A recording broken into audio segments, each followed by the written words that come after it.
Activists and rescue workers say dozens of people have died in a fresh round of airstrikes on the rebel-held city of Aleppo.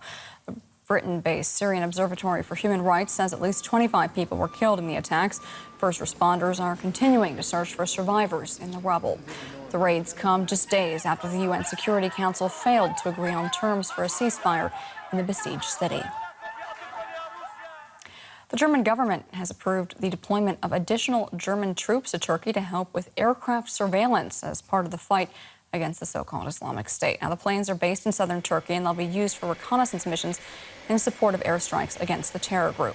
The German military already provides about one-third of the crews used to operate NATO's reconnaissance planes, but the total number of German troops who are participating won't be increased. Well, for more on that, we have Yuri Reshetto from Moscow and Charlotte Potts joining us from our parliamentary studios. Charlotte, as we just heard, Germany is going to be more involved in monitoring missions over Syria. Is that going to change anything? Well, that's unlikely. I mean, you have to put the German military involvement in perspective. You just mentioned it. It's 250 soldiers, 6 Tornado reconnaissance aircrafts, refueling aircrafts, and now the new reconnaissance aircraft, the AWACS. Those aircrafts are really important in identifying targets on the ground for the US-led coalition airstrikes. So Germany is gradually taking on a bigger role in the fight against ISIS, but it is also still not playing a big role, and there has been no discussion at any point here in Germany if Germany would join the US coalition-led airstrikes. Okay, Charlotte, what about diplomatic efforts? They seem to be going nowhere fast. Is Germany doing anything to promote the restart of talks? Yes, Germany has always played a mediating role between the two powers in play here, between Russia and the United States. Frank-Walter Steinmeier, the foreign minister of Germany, has always said there is no military solution without a diplomatic solution. So he's been promoting talks, and he will be promoting talks. He said he has been in constant talks with his counterparts in the US and in Russia. And now there is new discussion. The opposition urges, and also some members of the governing parties are urging here to strengthen sanctions against Russia that are already in place because of the Ukraine crisis, to strengthen those sanctions now in light of Russia's airstrikes. So far, Merkel does not seem to be on board with that, but we will see where those talks lead. Yuri, what's the view from Russia? How are these stalled diplomatic efforts being reported on there? Well, first of all, the war in Syria plays a crucial role in domestic policy and media coverage here. If you watch the evening news on Russia's state TV channel, you see that almost 90% of the coverage is dedicated to foreign policy and specifically to Russia's relationship with the West. Little attention is paid to domestic issues, which seems to be an intentional choice to distract from Russia's problems at home. And of that 90% of coverage, around half of the reports are on Syria and Russia's engagement there. Public perception of the Syrian war in Russia is miles away from the public view in the West. Moscow wants people to view Russia as a country that helps Syria and not destroy it, one that liberates Syria and not one that occupies it. Regarding Europe, more specifically Western Europe, most Russian media see it as an assistant of the United States, as one that doesn't think and deal independently. Yuri, Putin just canceled a trip to France to avoid talking about Syria. Has he given any signs that he's open to a diplomatic solution at all? Well, the question is much more, what is Putin's aim in Syria? Russia spent the past year openly fighting alongside the Syrian President Bashar al-Assad. There are a lot of explanations for this. One of his goals is likely to show he wants to liberate civil uprising, and by supporting Assad, he is likely sending a signal to opposition movements in Russia. In this case, he has already achieved an objective.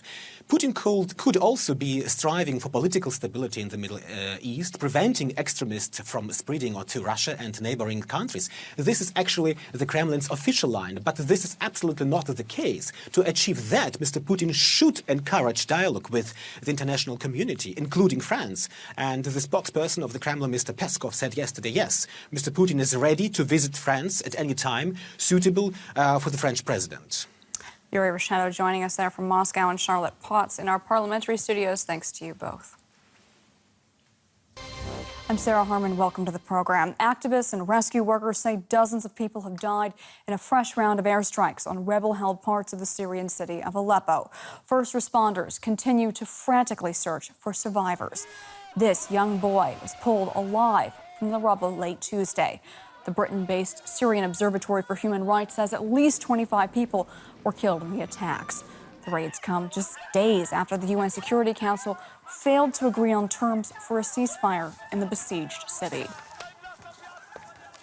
Well, France is calling for Russia to be brought before the International Criminal Court for its part in the bombing of Aleppo. Sweden, too, is calling for action against Moscow in the form of economic sanctions. There are similar tones coming out of London. British Foreign Minister Boris Johnson warned Russia on Tuesday that it risks becoming a pariah nation if it continues to bomb civilian targets in Syria. Johnson also said all available evidence points to Russia being responsible for the bombing of an aid convoy near Aleppo last month.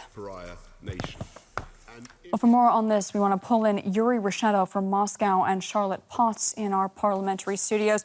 It's good to see both of you. Charlotte, let's start with you. We just heard how European nations are ramping up the pressure for an end to the conflict in Syria. What is Germany doing?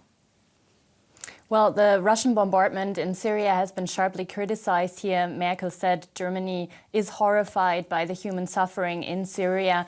It is important to note that Germany always tried to hold some kind of middle ground in this conflict, trying to be a mediator, so to say, between the United States and Russia. Foreign Minister Frank-Walter Steinmeier, he has been negotiating ceasefires in the past. He has said there is no military solution without a diplomatic solution.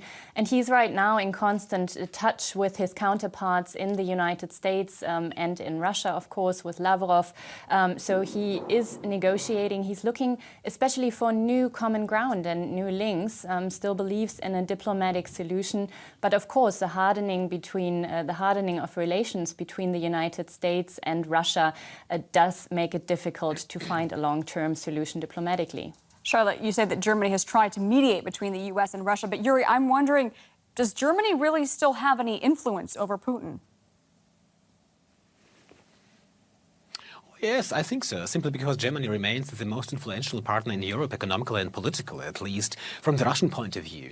But the question is, what is Putin's aim in Syria? The Kremlin official line has been constantly Mr. Putin would striving for political stability in the region, preventing extremists from spreading to Russia and other countries. But that didn't happen yet. To achieve that, Mr. Putin's going to continue his airstrikes, obviously. Why? Because he accuses the United States and President Obama personally for inaction in Syria and for allowing the terrorists to gather fresh powers. Russia's Ministry of Defense says the Russian armed forces would like to target real terrorists if they would get secret information on their locations from the United States, which they still didn't have, although the Americans promised to cooperate. Show us where the terrorists are and we would bomb them effectively, Russians say. A cynical logic, as it says, at the same time, as long as you don't talk to us properly, we will bomb what we want. Charlotte, Sweden has asked to extend economic sanctions to Russia. Does Germany support that? Well, there is no consensus on new sanctions against Russia here in Germany. The opposition and a high-ranking member of foreign policy representative of Merkel's Christian Democrats, they are supporting new sanctions, are asking for them, are urging the Chancellor. But Merkel, we don't know if she's going to give in to those talks yet. New sanctions are extremely unpopular, especially in Eastern Germany, with voters and most politicians in Eastern Germany alike, because they had traditionally closer relationships with Russia. And we have federal elections coming up next year, so we'll have to see where those discussions lead. Okay, Yuri, briefly, what effect would extending sanctions have on Russia? Well, I personally don't think that the new Western sanctions would change the Russian behavior in Syria, as they didn't change it in the eastern Ukraine or Crimea. Vladimir Putin wants to prove that his country is a superpower just like the United States. However, to prove that, Russia has to show any positive outcome of its campaign in Syria. Russia's Syria strategy is very risky and very expensive, and Russia's money would be over one day, so Putin has no other choice but to keep in touch with the international community, including the Western politicians, encouraging the dialogue. Therefore, the only way to a solution is dialogue and nothing else. All right, Yuri Rishetto for us in Moscow and Charlotte Potts in our parliamentary studios. I thank you both.